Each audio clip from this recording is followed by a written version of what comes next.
తమిళనాడులో big fight జరుగుతుంది. ఈ ఫైట్లో ఎవరు విజేతలు, ఎవరు ప్రజల పక్షాన ఉంటారు, ఎవరు ప్రతిపక్షం అవుతారో మనకు మే 4న తెలుస్తుంది. అయితే ఈరోజు ఉదయం 7 గంటల నుంచే తమిళనాడు అసెంబ్లీ ఎన్నికలు ప్రారంభమైనాయి. అసెంబ్లీ ఎన్నికల సరళి చాలా ప్రశాంతంగా కొనసాగుతుంది. దాదాపు తమిళనాడుకు సంబంధించి 3 ప్రధానమైన పార్టీలు హోరాహోరీగా పోటీ పడుతున్నాయి. నిన్నటి వరకు అంటే ఏదైతే ప్రచారం ముగిసే సమయానికి అన్ని పార్టీలు కూడా ప్రజల్ని కలుస్తూ, ప్రజల వద్దకు వెళ్తూ, ప్రజలను మమేకం చేస్తూ పెద్ద ఎత్తున సభలు, రోడ్ షోలు, ప్రజలను ఆకర్షించేందుకు ఎన్ని విధాలుగా సాయశక్తుల ప్రయత్నం చేసిరు అక్కడున్న డిఎంకే, అన్నా డిఎంకే, అదేవిధంగా టీవీకే పార్టీలు. సో ఈ 3 పార్టీలు కూడా ప్రధానంగా తమిళనాడు ఎన్నికలకు సంబంధించి 234 అసెంబ్లీ స్థానాల్లో పోటీ పడుతున్నారు. అయితే ఎవరు ఇందులో విజేతగా నిలుస్తారు? ఇప్పటివరకు మనం చూసినాం, అక్కడ స్టాలిన్, ఉదయనిధి స్టాలిన్కి సంబంధించి ప్రభుత్వం కొనసాగుతున్న నేపథ్యంలో వచ్చిన అతిపెద్ద ఎన్నికల ఫైట్ ఇది. ఈ ఎన్నికల ఫైట్లో కొత్తగా విజయ్ తలపతి ఈసారి అక్కడ తలపడుతున్నాడు. ఆ ఎన్నికల్లో తలపడుతున్న తీరు, నిన్న మొన్నటి వరకు జరిగిన ప్రచార హోరు చూస్తే కనుక తమిళనాడులో అసలు ఒక విధమైన వైబ్ ఉంది మొత్తం తమిళనాడులో. సో మనం చూడొచ్చు, ఏఐ తోటి కూడా వాళ్ళు ప్రచారం చేసుకున్న పరిస్థితి.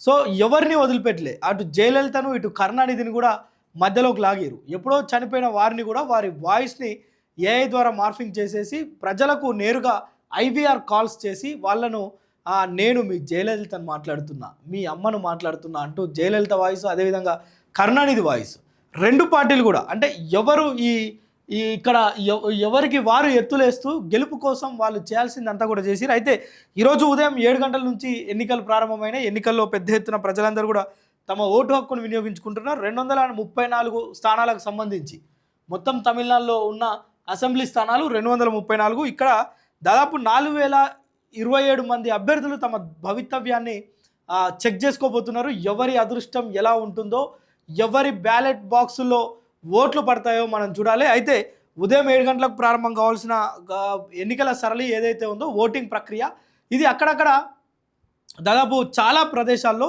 ఈవీఎంస్, అదేవిధంగా వివిప్యాట్స్ ఈ మొరాయించడం వల్ల చాలా ప్రదేశాల్లో ఈ ఎలక్షన్స్ సరళి అనేది కొంత ఆలస్యమైంది.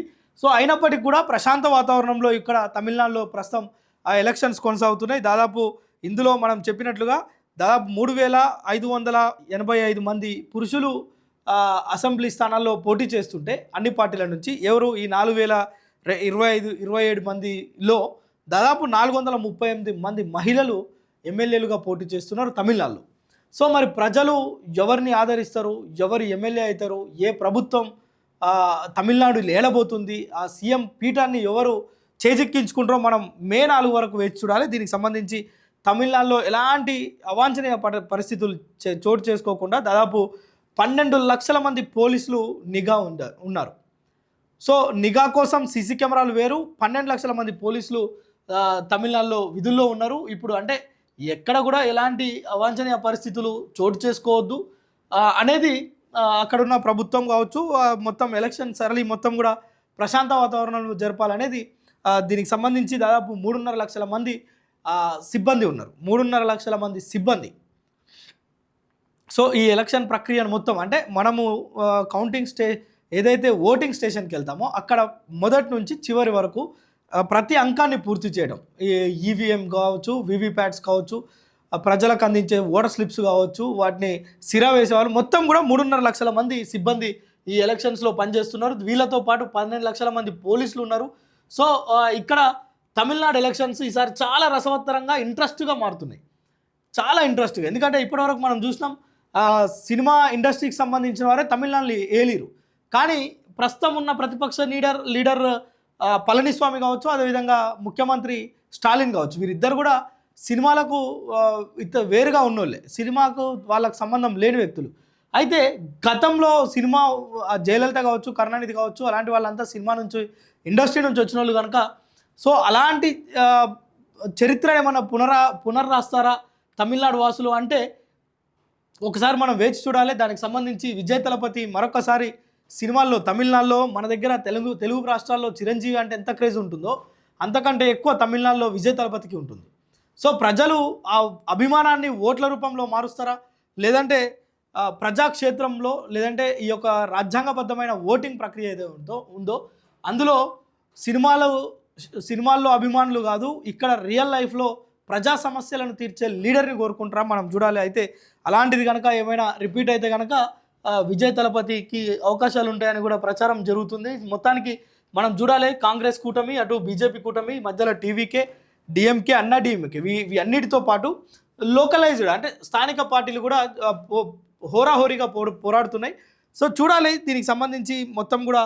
తమిళనాడు ఎన్నికల్లో 5,73,43,091 మంది ఓటర్లు తమిళనాడులో ఉన్నారు. సో ఇందులో దాదాపు 13 లక్షల మంది మహిళలు పురుషుల కంటే ఎక్కువ ఉన్నారు. సో మనం ఇది చూస్తున్నాం. దీనికి సంబంధించి ఇక రాజకీయ భవిష్యత్తు ఎవరిది ఎట్లా ఉంటుంది అనేది మాత్రం మనం కొంత వేచి చూడాలి. అయితే ఈ ఎలక్షన్స్లో ప్రజలందరూ కూడా పెద్ద ఎత్తున క్యూ కట్టి తమ ఓటు హక్కును వినియోగించుకుంటున్నారు.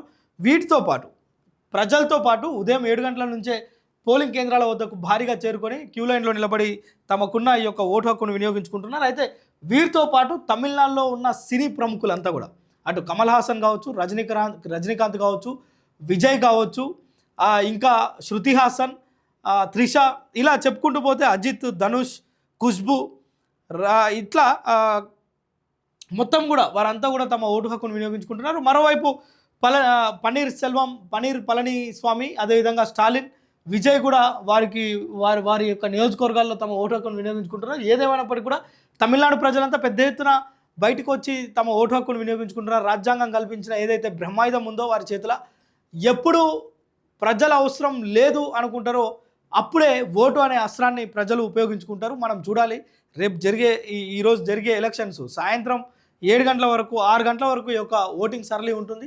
సో ఈ ఓటింగ్ ప్రక్రియ మొత్తం పూర్తయి బ్యాలెట్ బాక్సులన్నింటినీ కూడా నిక్షిప్షన్ ఈవీఎంస్ అన్నీ కూడా స్ట్రాంగ్ రూమ్స్లో భద్రపరుస్తారు. తర్వాత 4న ఆల్ పార్టీస్ ఆధ్వర్యంలో వాటిని ఓపెన్ చేసి సో కౌంటింగ్ కూడా నిర్వహిస్తారు. అయితే ఎవరెవరు ఏంటి వారి భవిష్యత్తు అనేది తెలుస్తుంది. అయితే కోట్ల రూపాయలు వెదజల్లిరు తమిళనాడు ఎలక్షన్స్లో. కోట్ల రూపాయల వైపు ప్రజలు ఉంటారా, ప్రజల సమస్యలను పరిష్కరించే నాయకుడిని ఎన్నుకుంటారా వేచి చూడాలా. తమిళనాడు ఎలక్షన్స్కి సంబంధించి మీరేమనుకుంటున్నారో కామెంట్ చేయండి.